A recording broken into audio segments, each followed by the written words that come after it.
Okay mga paps, ito yung distansya na nasa pina siya, ibig sabihin yung tuloy-tuloy na yung tulog niya.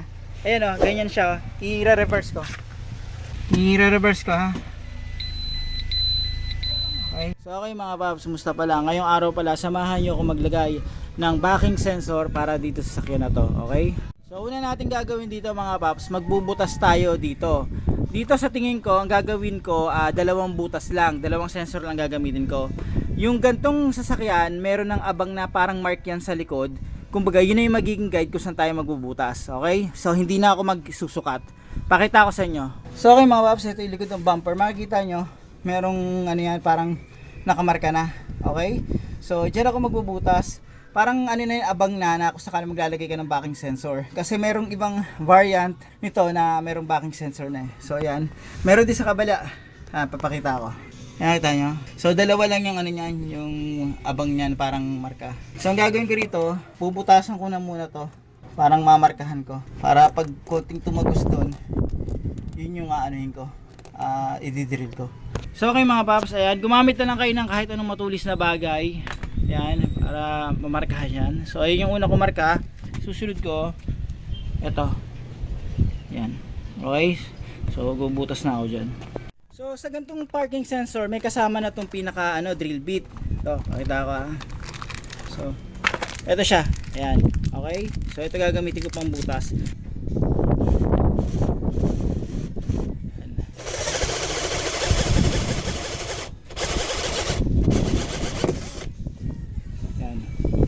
Okay. So next natin ito. Butasan ko na yan.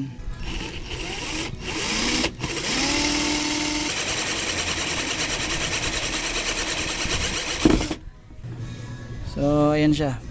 So okay mga paps, ang susunod natin gagawin ito, ipapasok ko na yung sensor. Okay. So yung sensor niyan, susunod lang natin dito sa ilalim. Yan. Okay. So ganyan lang.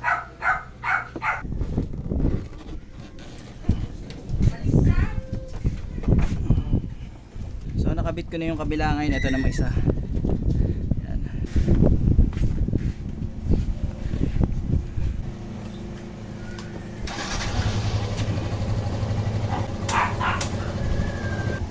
Ito gawin nyo, yung mga rubber isiksik nyo para makapasok.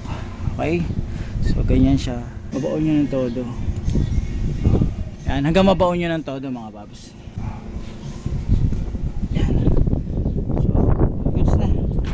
So yun yung dalawa, ito saka to. Okay? So ang next natin ito. Tatanggalin ko to. Ito. Ayan. Okay. Ganyanin nyo lang yan.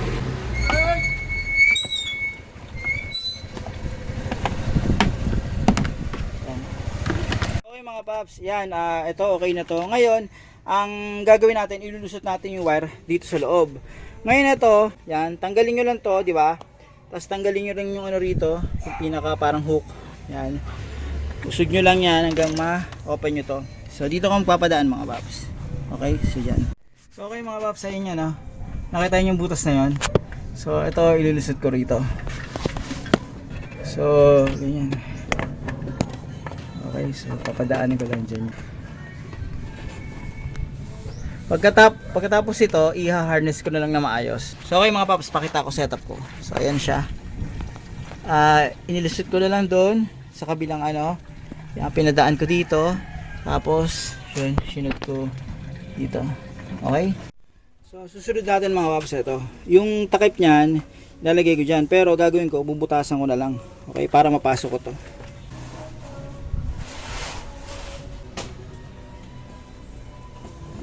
So ayan mga paps, may butas na. Ayan. Kayo diskarte nyo kung lalakihan nyo. Pero sa akin, tingin ko okay na to. So ayan, pasok ko na to. So ayan siya. Tapos yung isa, pasok ko rin. Mukha kasya. Hindi kasya, lakihan ko na ulit. Yan lang naman So nagkasya naman, ayan. Okay na. So ayan na siya. So okay mga paps, ang next natin ito. Yan, tatanggalin ko ngayon to.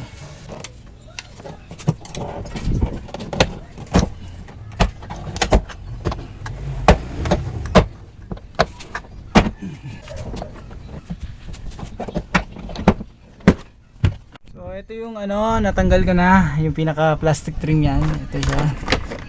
Ito lang ah. So okay mga paps, ito. Yan. Dito ako mamaya papadaan. So dito dumaan yung wire niyan papunta rito. Yan. Ito siya. Okay. So ayan siya, ito. Itong linya to. So ang gagawin ko rito, hahanapin ko yung linya ng reverse light. Okay? So kapag naka-reverse ako, a-activate yung ilaw, 'di ba? Gagana din yung yung yun din yung magti-trigger ng sensor. Okay? So dito siya. Okay, hanapin ko. So okay mga paps, ito yung reverse light. Ito. Yan. So bali yan. Ito. Dito ako tatap yan. So dito sa dalawang to. Hanap ako ng connection diyan na pwedeng pagtapan. Ito talaga yung reverse. Okay? So naka-ground yan, naka-ground. Ngayon titingnan ko kung iilaw to. Yan, pag umilaw to, ibig sabihin ito yung yung positive niyan. Okay? So yan, ididikit ko to, nag-splice ako ng konti, tapos papa-reverse ko. Pa-reverse nga. Yan. Tapos drive mo. Ay i-park mo. Okay. So ayan siya. So ang next natin, ito, maglulusot tayo ng wire dito. Yung kasama nga pala na wire ng nito, yung pinaka power niya, maikli. So nagduktong na lang ako.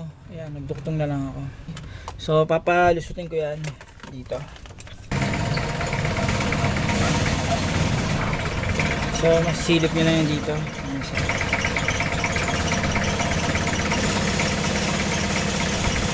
Ayan. Medyo masikip. Ayan, try kong padaanin kung kaya na. So dito gamitin natin ang lambre na. Yan. Yan, mas makakapit. Okay. So papasok ko ngayon to dito. Yan. Yan.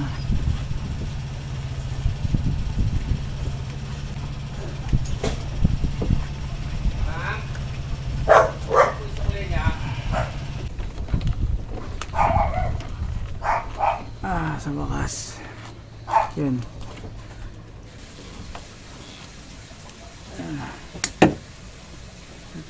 Wire. Yan.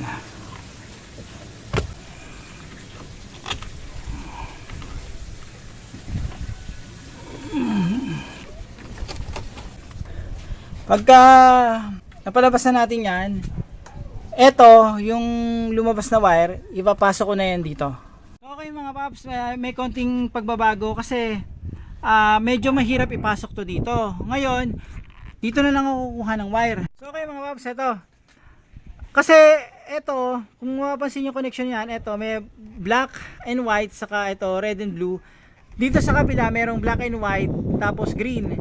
So eto, itong reverse light na to, ang white and black ay ground. Ito yan. Tapos yung yung green, dito nakakonect yan. So ang tatargetin ko itong white and red. Susundan ko yung linya ng white and red. Yan dito. So dito tignan ko yung linya ng white at saka red. Okay? So yan. So okay mga babs, ito yung white and red, tinalupan ko ng konti yan, tapos tutok mo rito. Ito, yung yung positive ko rito sa backlight, sa reverse light. Kapag kinonect niya yan, dito ka.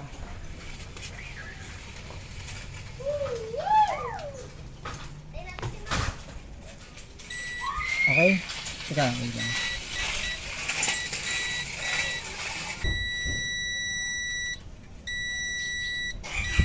Yan. So nakita nyo na etong white na to, yan, yung white and red na yan, konektado yan dito, tapos ito, konektado rin yan dito. Okay? So yun yung gagawin kong positive. So okay mga paps, ito tingnan nyo, ginround ko yung nag-ground ako ng test light dyan, ground ko muna pansamantala. Tapos ito, titignan ko ako magti-trigger yung reverse. Okay, gamit to. Ito lang ha. Sige nga, pa-reverse mo nga. Sige, park. Okay. So, ibig sabihin yan, pwede kong gawing alternative to kaysa dumaan ako dito kasi mahirap eh. Mahirap padaanin dyan yung wire eh. So, dito na lang ako magkoconnect. So, ito yung ano, i-connect ko dito. Yan. Sinisplice ko. Okay. So, yan lang siya.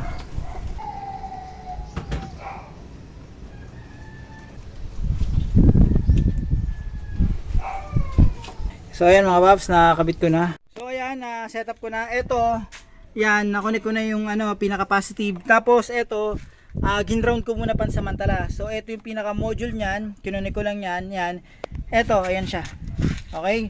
So yun yung sensor. Ngayon, testingin ko na. Pa-reverse na lang. So tumutunog siya kasi may malapit dito. Tignan nyo maigi ah.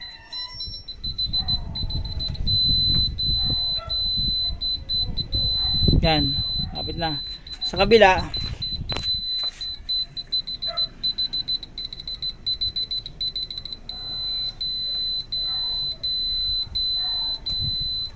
ano,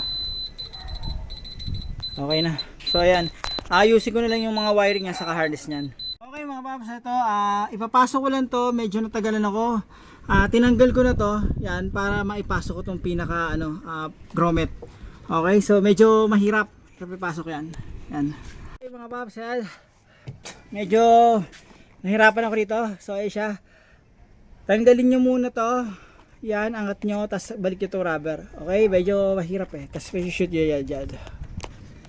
Shoot ko lang ha. So ayan. Okay, na-shoot ko na yan. All goods na yan mga paps. So okay mga paps, ito. Since okay na yung ano, yung positive ko, ngayon yung negative ko rito, ito, i-ground ko na lang. Okay? So ito, tinanggal ko lang yung upper part para lang maiusod ko, para lang mailusot ko to itong module sa loob. Okay? So dito ko na lang ilalagay yan sa taas ng ano, yung jack. So ito siya. Yan. Nalagay ko lang dyan sa taas. Ayusin ko na mamaya yan.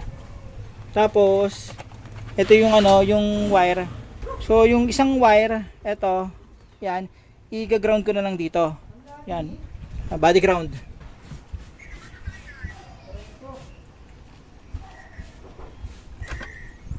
So okay na yan. Tapos iusin ko na lang yan mamaya para hindi nakakasagabal dun sa may jack. So ayan na yung ano ko, setup ko mga paps. Yan lang yung nagawa kong ano eh, ayos eh.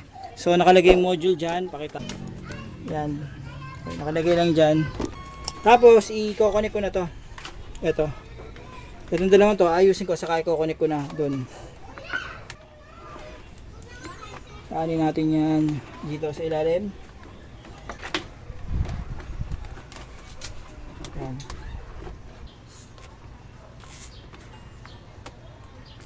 Yan.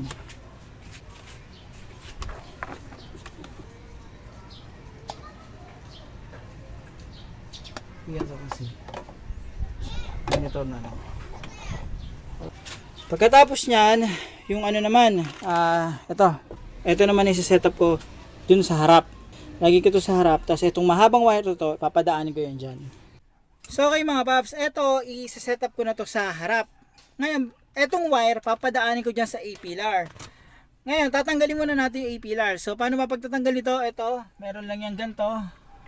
Yan. Tapos, screw lang. Yan. Okay. So yun na siya. So ito, ilalagay ko to dito. Masanay kasi ako dito sa gilid nakalagay eh. Yan, itong wire. Papadaanin ko yan dito.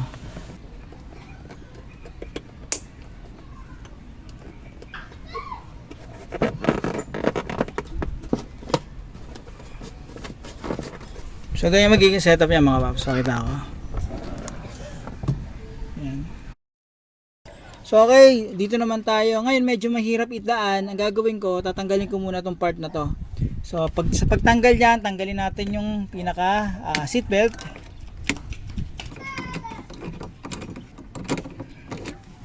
Yan. Malusot lang natin dyan sa may ano, loob. So ayan siya, tapos balik na natin to. Ayan, yung balata. So okay mga paps, ayan, pinadaan ko yung wire dito. Ayan, makita nyo naman. So ayan, text natin dito naman. So ito, yan, papadaanin ko yan dito. Tanggalin ko muna to. Ito, yan. Tapos 14mm din yan.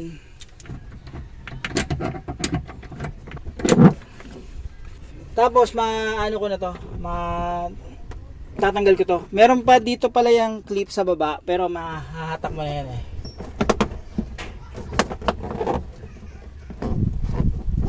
Yan.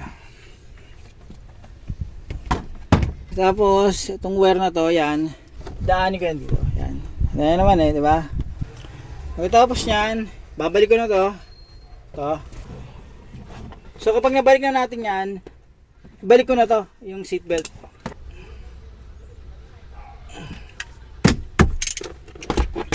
So okay mga paps, ayan, nabalik ko na yung bolt sa may seat belt, ayan. Tapos sa A-pillar, nabalik ko na rin, na-setup ko na rin. Mamaya papakita ko. Tapos ito na lang, ibabalik ko na to, ayusin ko na yan, tapos ibabalik ko na yung upuan. Saka yung dito pala, yung pillar sa likod. So okay mga paps, yan, nabalik ko na yan. Kita nyo naman, so ayan ang setup ko. Tapos yung mga seat belt okay na. Tapos pakita ko sa inyo setup sa harapan. So ito yung sa harapan. So ayan siya. So ang gagawin ko ngayon, itetest ko na to. So okay mga paps, ito yung distansya na na nasa pina siya. Ibig sabihin yung tuloy-tuloy na yung tulog niya. Ayan ganyan siya. I-reverse ko.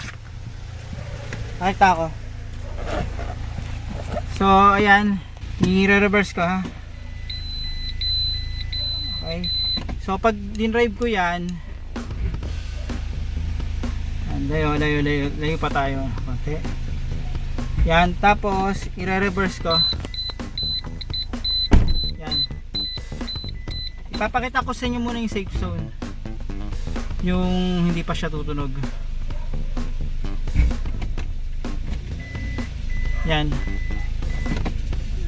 Malayo yung distansya niya kapag hindi tutunog.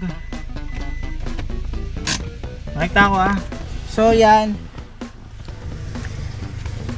Ito yung safe niya dito hanggang dito. So siguro mga mga 2 metro. 2 metro distansya nito. 2 o 3 metro. Tapos kapag i-reverse ko, yan.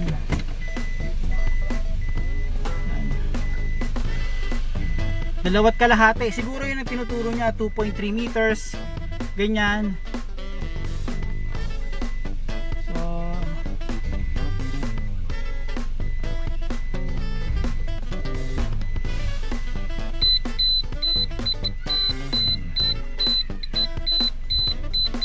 meter, 0.9, yan, 0.5 meters.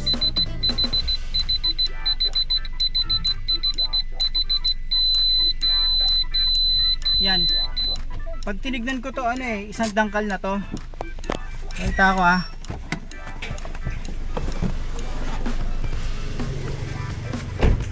So ayan siya. So halos isang dangkal yung distansya. Higit isang dangkal yung distansya. So yun yung gap niya. So paano mga babs, hanggang dito lang yung video ko. Sana kahit paano itong video na to nakatulong to in case na magsa-setup din kayo ng rear sensor or yung backing sensor para sa sasakyan nyo. So ito siya mga babs. Yan, ito sobrang budget meal nito. Yan, 300 to 350 lang. Tapos may sobra pa akong dalawa. Dalawa lang ginamit ko, yung dalawa reserva ko na lang. Okay? So yan siya. Paano mga paps, huwag nyo kalimutan i-like at subscribe ang channel ko para makagawa pa ako ng ganitong basic na video. Huwag nyo rin kalimutan i-hit ang notification bell para updated kayo sa video na ginagawa ko. Paano mga paps, maraming salamat sa inyo.